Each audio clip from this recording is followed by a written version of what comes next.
வரலாறு எப்போதுமே வெற்றியாளர்களால் எழுதப்படுகிறது என்று சொல்வார்கள். ஆனால் சில நேரங்களில் வரலாறு தோற்கடிக்கப்பட்டவர்களின் மௌனத்தில் இருந்தே மீண்டும் துளிர்க்க தொடங்குகிறது. 2009 மே மாதம் பூகோளத்தின் வரைபடத்தில் ஒரு சிறிய தீவு. அந்த தீவின் வடக்கு பகுதியில் முள்ளிவாய்க்கால் என்ற ஒரு குறுகிய நிலப்பரப்பு. அங்கே ஒரு இனம் தன் கடைசி மூச்சை இழுத்து விட்டுக் கொண்டிருந்தது. வங்கக்கடலின் ஒரு கரையில் ரத்தம் வழிந்தோடிய போது மறுகரையான தமிழ்நாட்டில் ஒரு மிகப்பெரிய அமைதி நிலவியது. அது நிம்மதி தந்த அமைதி அல்ல, கையாலாகத்தனத்தால் வந்த அமைதி, கோபத்தால் உறைந்த அமைதி, துரோகத்தால் துளைக்கப்பட்ட அமைதி. அப்போது தமிழ்நாட்டை ஆண்டவர்களும் சரி, மத்தியில் ஆண்டவர்களும் சரி, அந்த போரை நிறுத்துவதை விட அதை முடிவுக்கு கொண்டு வருவதிலேயே குறியாக இருந்தார்கள்.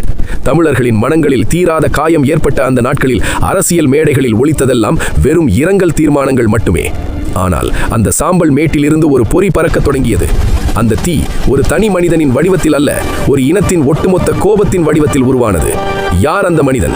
சினிமா என்ற மாய உலகத்தில் கைதட்டல்களுக்கு நடுவே வாழ்ந்து கொண்டிருந்த ஒரு கலைஞன் ஏன் அந்த பளபளப்பான வாழ்க்கையை தூக்கி எறிந்துவிட்டு சிறைச்சாலையின் இரண்ட குவர்களுக்குள் செல்ல துணிந்தார்? இது சீமான் என்ற தனி மனிதனின் கதை மட்டுமல்ல, இது நாம் தமிழர் என்ற உணர்வு ஒரு அரசியல் இயக்கமாக மாறிய வரலாறு. இது திராவிட கட்சிகள் என்ற பெருமரங்களின் நிழலில் முளைக்க துணிந்த ஒரு விதையின் கதை. கலைஞனா, கலகக்காரனா? 90களின் மத்தியில் தமிழ் சினிமா உலகம் சீமானை ஒரு உணர்ச்சிகரமான கிராமத்து இயக்குனராகவே பார்த்தது.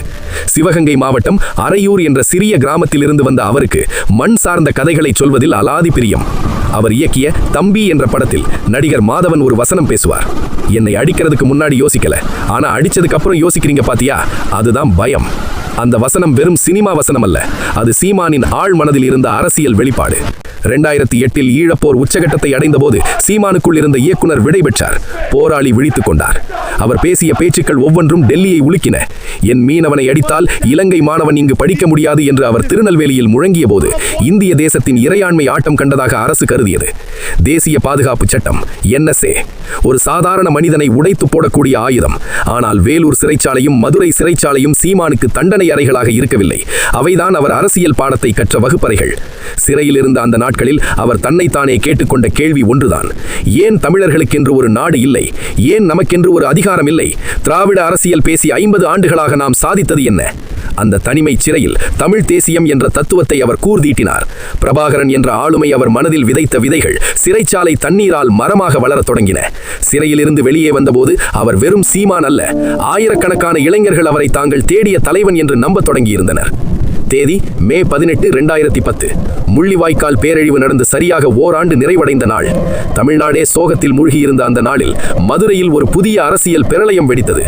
நாம் தமிழர் இயக்கம் என்ற சமூக அமைப்பு நாம் தமிழர் கட்சியாக மாறப்போகிறது என்று அறிவிக்கப்பட்ட நாள். கூட்டத்தின் ஆரவாரம் விண்ணை பிளக்கிறது. அவர் மைக்கு முன் நிற்கிறார், அமைதி காக்குமாறு கையசைக்கிறார்.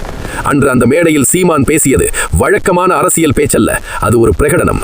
சீமான் குரல்: நாங்கள் அரசியலுக்கு வந்திருப்பது ஆட்சியை பிடிப்பதற்காக அல்ல, இழந்த உரிமைகளை மீட்பதற்காக. எங்கள் தேசம் தமிழ்நாடு, எங்கள் மொழி தமிழ், எங்கள் இனம் தமிழர். இதுவரை நீங்கள் பார்த்த அரசியல் வேறு, இனி பார்க்க போகும் அரசியல் வேறு என்று அவர் முழங்கினார். அந்த மாநாட்டில் நாம் தமிழர் கட்சியின் கொள்கைகள் வகுக்கப்பட்டன.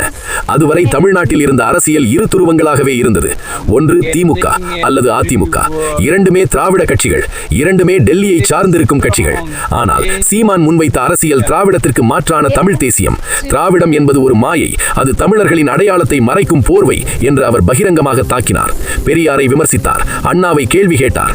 இது தமிழ்நாட்டு அரசியலில் ஒரு அதிர்வலையை ஏற்படுத்தியது. பலர் நினைத்தார்கள் இது உணர்ச்சி வசப்பட்ட ஒரு கூட்டத்தின் தற்காலிக எழுச்சி என்று. இன்னும் சிலர் இவரெல்லாம் எம்ஜிஆர் ஆகிவிட முடியுமா என்று எள்ளி நகையாடினார்கள். ஆனால் சீமான் வைத்திருந்த வரைபடம், ப்ளூ பிரிண்ட் வேறு. அவர் கட்டமைக்க நினைத்தது ஒரு கட்சியை அல்ல, ஒரு இராணுவ கட்டுப்பாட்டுடன் கூடிய அமைப்பை. பண பலமில்லை, ஊடக பலமில்லை, செல்வாக்குமிக்க தலைவர்கள் யாரும் பக்கத்தில் இல்லை. இருந்ததெல்லாம் ஒன்றே ஒன்று, அதுதான் இன உணர்வு. அந்த மதுரை மாநாட்டில் பறக்கவிடப்பட்ட கொடி வெறும் துணி அல்ல, அது அடுத்த 15 ஆண்டுகால தமிழக அரசியலை மாற்றியமைக்கப் போகும் ஒரு குறியீடு என்று அன்று யாருக்கும் தெரிந்திருக்க வாய்ப்பில்லை. கட்சி தொடங்கியாகிவிட்டது. ஆனால் தேர்தல் களம் என்பது உணர்ச்சிகளை மட்டும் வைத்து வெல்லக்கூடிய இடமா? 2011 தேர்தல் வந்தது. சீமான் எடுத்த அந்த விசித்திரமான முடிவு நண்பர்களையும் எதிரிகளையும் குழப்பத்தில் ஆழ்த்தியது. காங்கிரஸை வீழ்த்துவோம், ஆனால் நாங்கள் போட்டியிட மாட்டோம். அது என்ன தந்திரம்? இலக்கு ஒன்று, திசை வேறு. Target locked. 2011 சட்டமன்ற தேர்தல். இது தமிழக வரலாற்றில் மிக முக்கியமான தேர்தல். ஏனென்றால் இது வெறும் ஆட்சி மாற்றத்திற்கான தேர்தல் மட்டுமல்ல, ஈழப்போருக்கு பின் வந்த முதல் தேர்தல். தமிழர்களின் மனதில் ஆறாத வடுவாக இருந்த 2009ஆம் ஆண்டு படுகொலைக்கு ஜனநாயக முறைப்படி தீர்ப்பு எழுதப்பட வேண்டிய நேரம். சீமான் முன் ஒரு பெரிய கேள்வி இருந்தது. கட்சி ஆரம்பித்து விட்டது, தேர்தலில் போட்டியிடுவதா வேண்டாமா? போட்டியிட்டால் டெபாசிட் கூட கிடைக்காது என்று எதிர்க்கட்சிகள் எக்காலமிட்டன. கூட்டணி வைத்தால் கொள்கை நீர்த்து போகும்.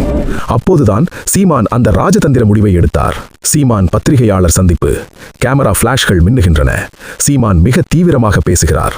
இந்த தேர்தலில் நாம் தமிழர் கட்சி போட்டியிடவில்லை. ஆனால் நாங்கள் சும்மா இருக்கப் போவதில்லை. எங்கள் இனம் அழிய காரணமாக இருந்த காங்கிரஸ் பேரியக்கத்தை இந்த மண்ணிலிருந்து வேறெடுப்பதே எங்கள் முதல் வேலை. காங்கிரஸை வீழ்த்த யார் பலமாக இருக்கிறார்களோ அவர்களை ஆதரிப்போம். இது ஒரு விசித்திரமான அரசியல் நிலைப்பாடு. இலை மலர்ந்தால் ஈழம் மலரும் என்ற கோஷத்தை நம்பி அதிமுகவிற்கு மறைமுக ஆதரவு கொடுத்தார் சீமான். ஊர் ஊராக சென்றார். அதிமுகவிற்கு ஓட்டு கேட்கவில்லை, காங்கிரசுக்கு ஓட்டு போடாதீர்கள் என்று பிரச்சாரம் செய்தார். வாசலில் பதற்றம். காங்கிரஸ் வேட்பாளர்கள் பிரச்சாரத்திற்கு செல்லும் போது நாம் தமிழர் கட்சியினர் கருப்பு கொடி காட்டுவது அந்த பிரச்சாரம் மிக கடுமையாக இருந்தது. காங்கிரஸ் போட்டியிட்ட 63 தொகுதிகளில் 58 தொகுதிகளில் அக்கட்சி படுதோல்வி அடைந்தது. வெறும் 5 இடங்களில் மட்டுமே காங்கிரஸ் வென்றது. தேர்தல் முடிவுகள் வந்த அன்று ஜெயலலிதா மீண்டும் அரியணை ஏறினார். ஆனால் அரசியல் விமர்சகர்களின் பார்வை சீமான் பக்கம் திரும்பியது. ஒரு கட்சி போட்டியிடாமலேயே ஒரு தேசிய கட்சியை தோற்கடிக்க முடியும் என்பதை சீமான் நிரூபித்திருந்தார். ஆனால் அந்த வெற்றியின் மகிழ்ச்சி நீடிக்கவில்லை. அதிமுக ஆட்சிக்கு வந்த சில மாதங்களிலேயே சீமான் எதிர்பார்த்த ஈழ ஆதரவு நிலைப்பாடு கிடைக்கவில்லை. மாறாக நாம் தமிழர் கட்சி மீதான அடக்குமுறைகள் மெல்ல தலை தூக்கின. நாம் நம்ப வேண்டியது மாற்றாரை அல்ல, நம்மைத்தான் என்ற பாடம் சீமானுக்கு 2011இல் மிக தெளிவாக புரிந்தது. 2011 முதல் 2016 வரையிலான காலகட்டம் தமிழகம் பல போராட்டங்களை கண்ட காலம். ஆட்சி அதிகாரம் கையில் இல்லை என்றாலும் மக்கள் போராட்டங்களில் முதல் ஆளாக நின்றார் சீமான். கூடங்குளம் அணு உலை எதிர்ப்பு போராட்டத்தில் இடிந்தகரையில் மக்களோடு மக்களாக நின்றார். தடியடி, கண்ணீர், புகைகுண்டுகளுக்கு நடுவே நாம் தமிழர் தம்பிகள் களம் கண்டனர். காவிரி டெல்டா மாவட்டங்களில் மீத்தேன் எடுக்கும் திட்டம் வந்தபோது அதை எதிர்த்து மிக கடுமையான விழிப்புணர்வை ஏற்படுத்தியது நாம் தமிழர் கட்சி. நிலம் எங்கள் உரிமை, விவசாயம் எங்கள் உயிர் என்ற முழக்கம் இளைஞர்கள் மத்தியில் பரவியது. இந்த 5 ஆண்டுகளில்தான் நாம் தமிழர் கட்சி ஒரு முழுமையான கட்டமைப்பை பெற்றது. சும்மா கூட்டம் கூட்டுவது மட்டுமல்லாமல் வாரந்தோறும் பாசறை கூட்டங்கள், தெருமுனை பிரச்சாரங்கள் என கட்சி பூத் கமிட்டி வரை வளரத் தொடங்கியது. ஆனால் ஊடகங்கள் இவர்களை இருட்டடிப்பு செய்தன. சீமான் ஒரு உணர்ச்சி பேச்சாளர் மட்டுமே, அவரால் ஓட்டு வாங்க முடியாது என்ற பிம்பம் தொடர்ந்து கட்டமைக்கப்பட்டது. 2016 தனித்து பயணம், தி அடாசிட்டி ஆஃப் சாலிட்யூட். 2016 சட்டமன்ற தேர்தல். தமிழக அரசியல் களம் 4 முனை போட்டியாக மாறியிருந்தது. ஜெயலலிதா, கருணாநிதி, விஜயகாந்த் கூட்டணி, இதற்கு நடுவில் சீமான். அனைவரும் எதிர்பார்த்தது சீமான் அதிமுகவுடனோ அல்லது மக்கள் நல கூட்டணியுடனோ இணைவார் என்றுதான். ஆனால் சீமான் ஒரு அதிரடி அறிவிப்பை வெளியிட்டார். 234 தொகுதிகளிலும் தனித்து போட்டி. எங்களுக்கு பணம் இல்லை, ஊடகம் இல்லை, ஆனால் எங்களிடம் உண்மை இருக்கிறது என்றார் சீமான். கடலூர் தொகுதியில் முதல்வர் வேட்பாளராக அவரே களமிறங்கினார். சின்னம் இரட்டை மெழுகுவர்த்தி. தேர்தல் அறிக்கை வெளியிட்டார். அதுவரை தமிழகம் பார்க்காத ஒரு அறிக்கை அது. தரமான கல்வி, தரமான மருத்துவம் இலவசம், ஆனால் ஆடு, மாடு, மிக்சி, கிரைண்டர் இலவசம் இல்லை என்று நெஞ்சை நிமிர்த்தி சொன்னார். ஊடகங்கள் சிரித்தன. கலகலப்புக்காக சீமான் நிற்கிறார் என்று கேலி பேசினார்கள். விவாதங்களில் நாம் தமிழர் கட்சியினர் புறக்கணிக்கப்பட்டனர். முடிவுகள் வந்தன. ஜெயலலிதா மீண்டும் அரியணை ஏறினார். ஜெயலலிதா மீண்டும் ஆட்சி அமைத்தார். நாம் தமிழர் கட்சி பெற்ற வாக்குகள் 1.1%, சுமார் 4,50,000 வாக்குகள். வெற்றி பெற்றவர்களின் பட்டியலில் சீமான் பெயர் இல்லை. கடலூர் தொகுதியில் அவர் தோல்வி அடைந்தார், டெபாசிட் இழந்தார். எதிரிகள் கொண்டாடினார்கள். சீமானின் அரசியல் அஸ்தமனமாகிவிட்டது என்று எழுதினார்கள். ஆனால் அவர்கள் ஒரு விஷயத்தை கவனிக்க தவறினார்கள். அந்த 4,50,000 வாக்குகளும் ₹1 கூட லஞ்சமாக கொடுக்காமல், பிரியாணி பொட்டலம் கொடுக்காமல் முழுக்க முழுக்க கொள்கைக்காக விழுந்த வாக்குகள். அது ஒரு சிறிய விதைதான், ஆனால் அது வீரியமிக்க விதை. தோல்விக்கு பின் நடந்த செய்தியாளர் சந்திப்பில் சீமான் சொன்னார், நாங்கள் வெல்வதற்கு வரவில்லை, ஒரு மாற்று அரசியலை விதைப்பதற்கு வந்திருக்கிறோம். 1.1% என்பது முடிவல்ல, அதுதான் தொடக்கம். தோல்வி அல்ல, இது தவம். 1.1%. அரசியல் வியாபாரிகளுக்கு இது ஒரு கேலிக்குரிய எண், ஆனால் கொள்கைவாதிகளுக்கு இது ஒரு நம்பிக்கை விதை. 2016 தேர்தல் தோல்விக்கு பிறகு பல கட்சிகள் கூடாரத்தை காலி செய்தன. ஆனால் சீமான் தன் கூடாரத்தை பலப்படுத்த தொடங்கினார். ஊடக வெளிச்சம் அவர்கள் மீது படவில்லை, கேமராக்கள் அவர்கள் பக்கம் திரும்பவில்லை. அந்த இருளை பயன்படுத்திக் கொண்டு கட்சி தன்னைத்தானே செதுக்கிக் கொண்டது. இதுவரை தமிழகம் கண்டிராத ஒரு அரசியல் பள்ளிக்கூடத்தை சீமான் திறந்தார். வாரந்தோறும் பாசறை கூட்டங்கள். அங்கே ஓட்டு கேட்பது எப்படி என்று சொல்லித் தரப்படவில்லை. மண்ணின் வரலாறு, மொழியின் தொன்மை, சூழலியல் அரசியல், உலக அரசியல் என ஒரு பல்கலைக்கழகத்திற்கு இணையான பாடங்கள் நடத்தப்பட்டன. வெளியே உலகம் அவர்களை வாட்ஸ்அப் கட்சி, ஃபேஸ்புக் போராளிகள் என்று கிண்டல் செய்து கொண்டிருந்தது. ஆனால் அந்த சமூக வலைதளங்களைத்தான் அவர்கள் தங்கள் பிரதான ஊடகமாக மாற்றினார்கள். ஒவ்வொரு தம்பியும் ஒரு ஊடகவியலாளராக மாறினார்கள். பணம் கொடுத்தால் கூட்டம் வரும், ஆனால் கொள்கை பேசினால் மட்டுமே படை வரும் என்ற உண்மையை சீமான் ஆழமாக நம்பினார். அந்த படை தயாராகி கொண்டிருந்தது. களம் மாற்றிய பெரு நிகழ்வுகள். 2017 ஜனவரி தமிழக வரலாற்றில் ஒரு திருப்புமுனை. ஜல்லிக்கட்டு தடைக்கெதிராக இளைஞர்கள் தன்னெழுச்சியாக திரண்டனர். எந்த அரசியல் கட்சி தலைவனும் அழைக்கவில்லை, எந்த கொடியும் இல்லை. ஆனால் அந்த கடலென திரண்ட கூட்டத்தில் ஒலித்த முழக்கங்கள் தமிழ் தேசியம் சார்ந்ததாக இருந்தது. அதுவரை சீமான் மேடைகளில் பேசிய அதே கருத்துக்கள் இப்போது மெரினா மணற்பரப்பில் லட்சக்கணக்கான இளைஞர்களின் குரலாக எதிரொலித்தது. சீமான் அந்த போராட்டத்தை தலைமை தாங்கவில்லை, ஆனால் அந்த போராட்டத்தின் ஆன்மாவாக அவர் விதைத்த கருத்துக்கள் இருந்தன. அந்த போராட்டம் தோல்வியில் முடிந்திருக்கலாம், ஆனால் அது ஒரு தலைமுறையை அரசியல்படுத்தியது. ஓராண்டு கழித்து தூத்துக்குடி கார்ப்பரேட் முதலாளித்துவத்தின் கோர முகம் 13 உயிர்களை பலிவாங்கியது. ஸ்டெர்லைட் ஆலைக்கு எதிராக மக்கள் போராடிய போது ஆளும் அரசுகள் துப்பாக்கிகளால் பதில் சொன்னன. அந்த இரத்த வெள்ளத்தில் நின்று மக்களுக்காக குரல் கொடுத்தவர்களில் சீமான் முன்னணியில் இருந்தார். திராவிட கட்சிகள் மற்றும் தேசிய கட்சிகளின் முகத்திரை கிழிந்த தருணம் அது.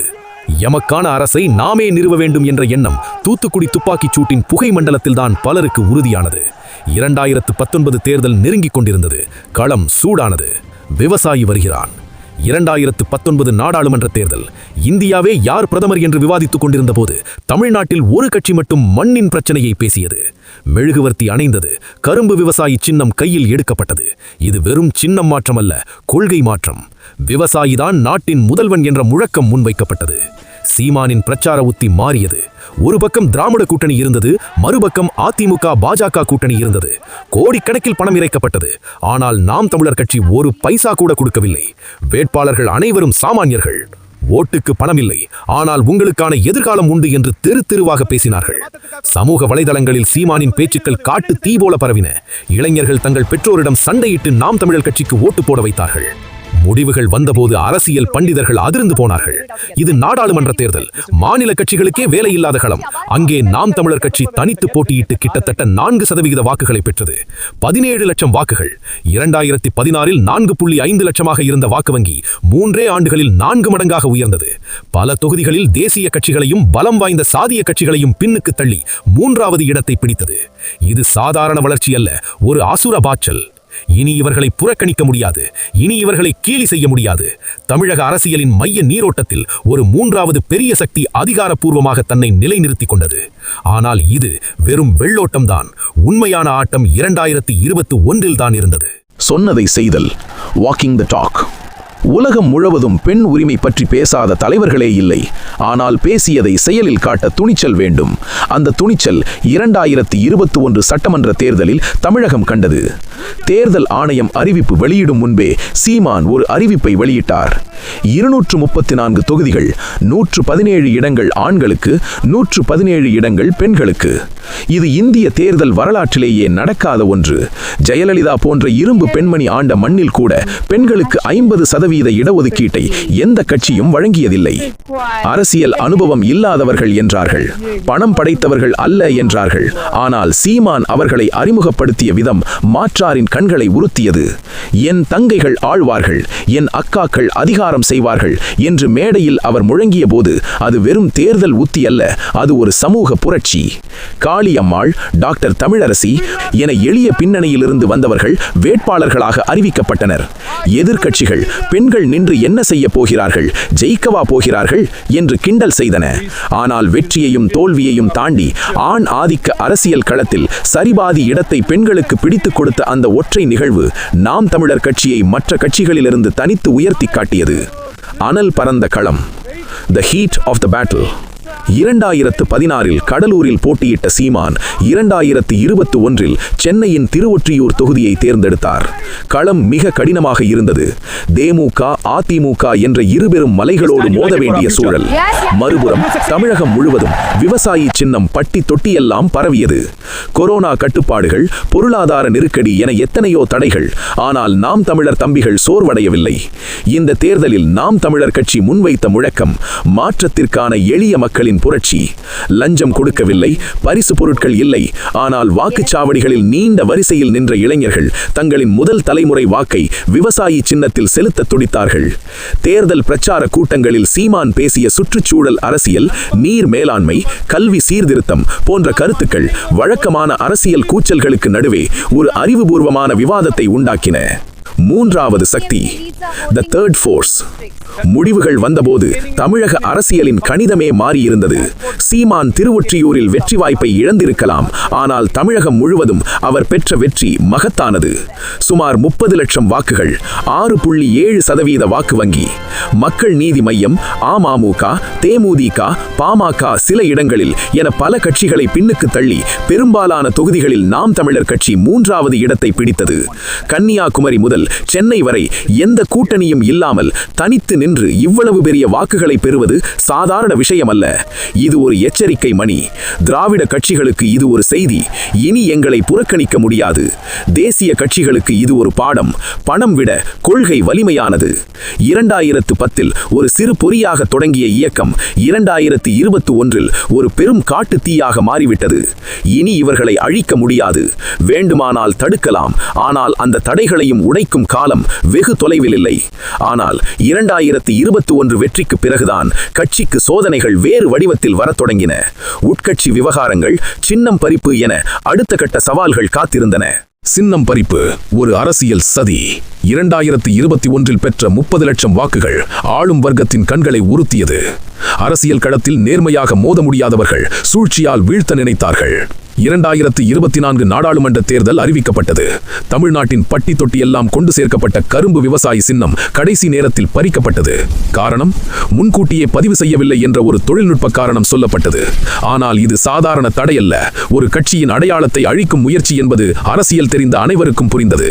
ஒரு பக்கம் கர்நாடகாவைச் சேர்ந்த பெயரளவில் உள்ள ஒரு கட்சிக்கு விவசாயி சின்னம் கொடுக்கப்பட்டது.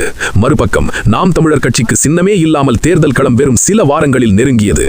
எதிரிகள் கணக்கு போட்டார்கள். சின்னம் இல்லை என்றால் மக்கள் குழம்புவார்கள், வாக்குகள் சிதறும், நாம் தமிழர் கட்சி காணாமல் போகும் என்று நம்பினார்கள்.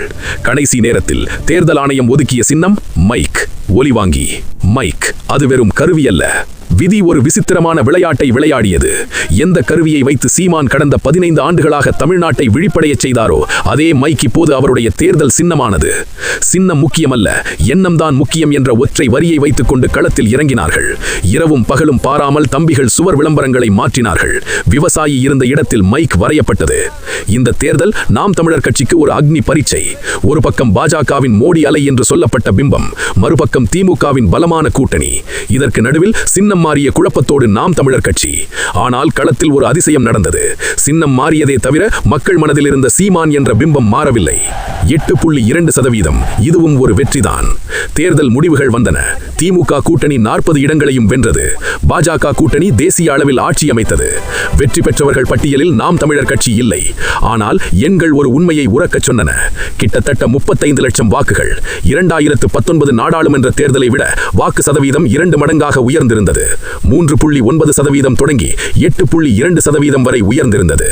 சின்னம் மாறியும் கூட்டணி இல்லாமல் தனித்து நின்றும் கடும் நிதி நெருக்கடிக்கு இடையிலும் ஒரு மாநில கட்சி தேசிய தேர்தலில் 8% வாக்குகளை தக்க வைத்தது என்பது சாதாரண விஷயமல்ல. இந்த தேர்தல் ஒரு விஷயத்தை உறுதி செய்தது. நாம் தமிழர் கட்சி என்பது ஏதோ ஒரு தேர்தலோடு முடியும் நீர்க்குமிழி அல்ல. அது வேர் ஊன்றிய மரம். கிளைகளை வெட்டலாம், சின்னம் பறிக்கலாம், இலைகளை உதிர்க்கலாம், தோல்விகள் வரலாம். ஆனால் வேரை அசைக்க முடியாது என்பதை 2024 தேர்தல் நிரூபித்தது. விமர்சனங்களும் உண்மைகளும். சீமானின் இந்த 15 ஆண்டுகால பயணம் பூந்தோட்டமல்ல, அது முட்களால் வேயப்பட்ட பாதை. அவர் மீது வைக்கப்படாத விமர்சனங்களே இல்லை. இவர் பாஜகவின் பி டீம் என்றார்கள். சாதி தலைவர்களை போற்றுகிறார் என்றார்கள். இனவாத அரசியல் பேசுகிறார் என்று முத்திரை குத்தினார்கள். எதற்கெடுத்தாலும் பொய் சொல்கிறார் என்று சமூக வலைதளங்களில் ட்ரோல் செய்தார்கள். ஆனால் ஒரு விசித்திரமான உண்மையை இந்த விமர்சகர்கள் கவனிக்க தவறினார்கள். எவ்வளவு அவரை விமர்சித்தார்களோ அவ்வளவு அவர் இளைஞர்களின் கவனத்தை ஈர்த்தார். எந்த ஊடகங்கள் அவரை புறக்கணித்தனவோ அதே ஊடகங்கள் இன்று அவர் பேட்டி கொடுத்தால்தான் டிஆர்பி எகிரும் என்ற நிலைக்கு வந்துவிட்டன.